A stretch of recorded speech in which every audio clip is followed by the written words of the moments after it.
TVK's agenda for 21st century good governance. லஞ்சம் இல்லாமல் ஒவ்வொருவருக்கும் அரசின் நலத்திட்டம் போய் சேரும். அதற்கென தனியாக ஒவ்வொரு குடும்பத்திற்கு ஆதார் கார்டை போல ஒரு தமிழ்நாடு சிட்டிசன் பிரிவிலேஜ் கார்டு வழங்கப்படும். ஒவ்வொரு குடும்பத்தை பற்றிய அனைத்து தரவுகளும் அதில் இருக்கும். பிறப்பில் இருந்தே ஒவ்வொரு மனிதனுக்கும் அவனுக்கு உரிய திட்ட பலன்கள் போய் சேரும். விண்ணப்பிக்க தேவையில்லை, லஞ்சம் கொடுத்து வேதனை அடைய தேவையில்லை. வீட்டு வாசலுக்கே அரசாங்கத்தின் நலத்திட்டங்கள் வந்து சேரும். AI உதவியுடன் இதற்கான தரவுகள் சாத்தியமாக்கப்படும்.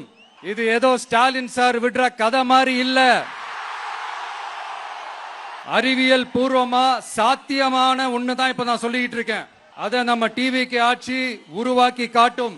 அதாவது இதுவரைக்கும் இந்த கவர்மெண்ட் சிஸ்டத்துல இப்ப நீங்க ஏதாவது ஒரு கவர்மெண்ட் ஆபீஸுக்கு போய் ஒரு வேலை செஞ்சு கொடுக்க போய் கேட்டீங்கன்னா, இவங்கள பாரு அவங்கள பாரு, இப்ப வா அப்புறம் வா, இந்த டாக்குமெண்ட் சரியில்லை அந்த டாக்குமெண்ட் சரியில்லை, அதை எடுத்துக்கிட்டு வா இதை எடுத்துக்கிட்டு வான்னு இழுத்தடிச்சுக்கிட்டே இருப்பாங்க. அப்படிப்பட்ட இழுத்தடிக்கிறதுக்கு காரணம் டாக்குமெண்ட்ஸ் இல்ல, டப்பு லஞ்சம். இப்படிப்பட்ட ஒரு சிஸ்டம் அதுக்கு பேர் குட் கவர்னன்ஸ் இல்ல, ஹராஸ்மெண்ட். அதுக்கு பேர் ஹராஸ்மெண்ட். இந்த டப்புலாம் வாங்குறாங்கல்ல, இது சம்பந்தப்பட்ட அந்த ஆபீசருக்கு மட்டுமே போறதில்ல, சம்பந்தப்பட்ட அந்த மினிஸ்டருக்கும் ஒரு கட்டு போகுது. அதனால முதல்ல இத க்ளோஸ் பண்ணணும், இத முறியடிக்கணும். அடுத்தது, நமது அரசு அமைந்த 6 மாதங்களுக்குள் தமிழ்நாடு சேவை உரிமை சட்டம் ரைட்ஸ் டு சர்வீஸ் ஆக்ட் நிறைவேற்றப்படும். வெற்றி தமிழ்நாடு சூப்பர் ஆப் அப்படின்னு ஒன்னு உருவாக்கப்படும். அதுல driving licence, ration card, birth certificate, scheme tracking, complaint filing வரை அனைத்தும் உங்கள் உள்ளங்கையிலேயே உங்கள் மொபைலிலேயே இருக்கும். இதில் எந்த சேவை தாமதமானாலும் அந்த அதிகாரி மீது நடவடிக்கை எடுக்கப்படும். மீண்டும் சொல்றேன், இடைத்தரகர் என்று எவரும் இல்லை, எவ்வித லஞ்சமும் இல்லை. அடுத்தது, Tamil Nadu real time governance dashboard for accountable governance. இன்று தமிழ்நாடு அரசின் பட்ஜெட் வெறும் ஆவணமாக மட்டுமே நமக்கு தெரியும்.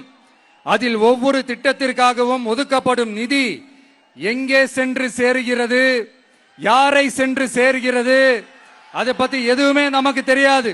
அது ஒரு சிதம்பரம் ரகசியம் போல ஸ்டாலின் சார் ரகசியமாகவே இருக்குது. ஆனா நாம அதை மாற்றுவோம். அடுத்தது, சிட்டிசன் as பார்ட்னர்ஸ் இன் கவர்னன்ஸ். நமது அரசியல் பொதுமக்கள் வெறும் வாக்காளர்களாக மட்டும் இருக்க தேவையில்லை, மாறாக பொதுமக்கள் அனைவரும் அரசின் பங்காளர்களாக இருப்பார்கள். மை வெற்றி தமிழ்நாடு .in என்ற இணையதளம் ஒன்று உருவாக்கப்படும். மாநிலத்தின் வளர்ச்சிக்கான யோசனைகளை பொதுமக்களும் முன்வைக்கலாம், கொள்கை முன்மொழிவுகளுக்கு வாக்களிக்கலாம், அரசு சேவைகளை மதிப்பிடலாம், நிதிநிலை அறிக்கை செலவினங்களை கண்காணிக்கலாம். மக்கள் அரங்கம் என்ற திட்டத்தின் மூலம் தமிழக வரலாற்றில் முதன்முறையாக குடிமக்கள் ஒரு முறையான டிஜிட்டல் தளம் மூலம் நேரடியாக சட்டமன்றத்தில் மனுக்களை சமர்ப்பிக்க முடியும். 10,000 சரிபார்க்கப்பட்ட கையொப்பங்களுடன் ஒரு மனு சமர்ப்பிக்கப்பட்டால் அதிகாரப்பூர்வ பதிலை அரசு அளிக்க வேண்டியது கட்டாயமாக்கப்படும். அடுத்தது, அதே மாதிரி 5 லட்சம் கையொப்பங்கள் கொண்ட மனு எனில் அது குறித்து தமிழக சட்டமன்றத்தில் கட்டாயமாக விவாதம் நடத்தப்படும். சட்டமன்ற கூட்ட தொடரில் ஒரு முழு நாள் பொதுமக்கள் மனுக்களுக்கென்றே தனி நேரமாக ஒதுக்கப்படும். அடுத்தது, தமிழ்நாடு இந்தியாவின் செயற்கை நுண்ணறிவு மற்றும் டிஜிட்டல் தலைநகராக மாறும். AI and Digital Capital of India. 2035ஆம் ஆண்டுக்குள் செயற்கை நுண்ணறிவு இந்தியாவின் பொருளாதாரத்திற்கு 1.7 டிரில்லியன் அமெரிக்க டாலர் வரை சேர்க்கும் என்று மதிப்பிடப்பட்டுள்ளது. நமது பொறியியல் திறமையுடனும் நமது புலம்பெயர்ந்த சமூகத்துடனும் இந்த பொருளாதாரத்தை தனதாக்கிக் கொள்ளும் தனித்துவமான நிலையில் தமிழ்நாடு உள்ளது.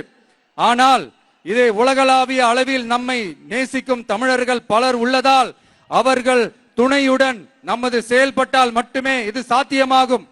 தமிழ்நாட்டின் முதல் செயற்கை நுண்ணறிவு பல்கலைக்கழகத்தை ஏற்படுத்தி உலகளாவிய தொழில்நுட்ப நிறுவனங்கள் ஆராய்ச்சி ஆய்வகங்கள் மற்றும் புதுமையாளர்களை ஈர்க்கும் வகையில் செயற்கை நுண்ணறிவுக்கான உலகளாவிய மையமான AICTI டிவிகே அரசு உருவாக்கும் முயற்சியில் நமது அரசு ஈடுபடும்.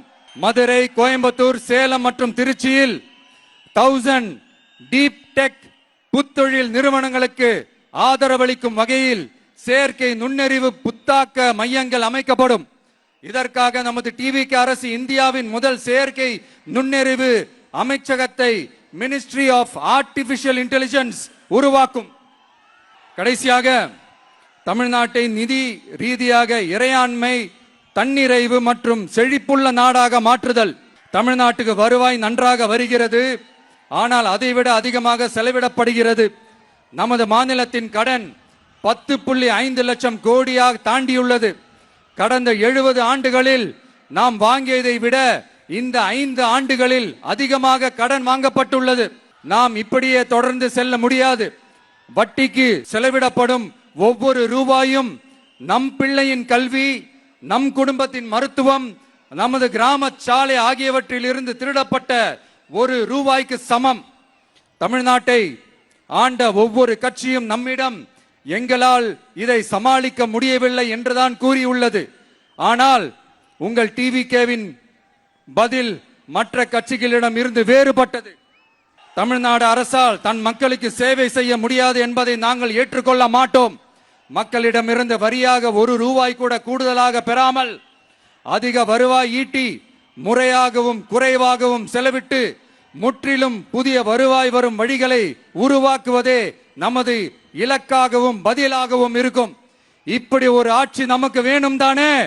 இதுவரைக்கும் நம்மளை ஏமாத்தின இந்த அனுபவசாலிங்க ஆட்சி போதும் தானே?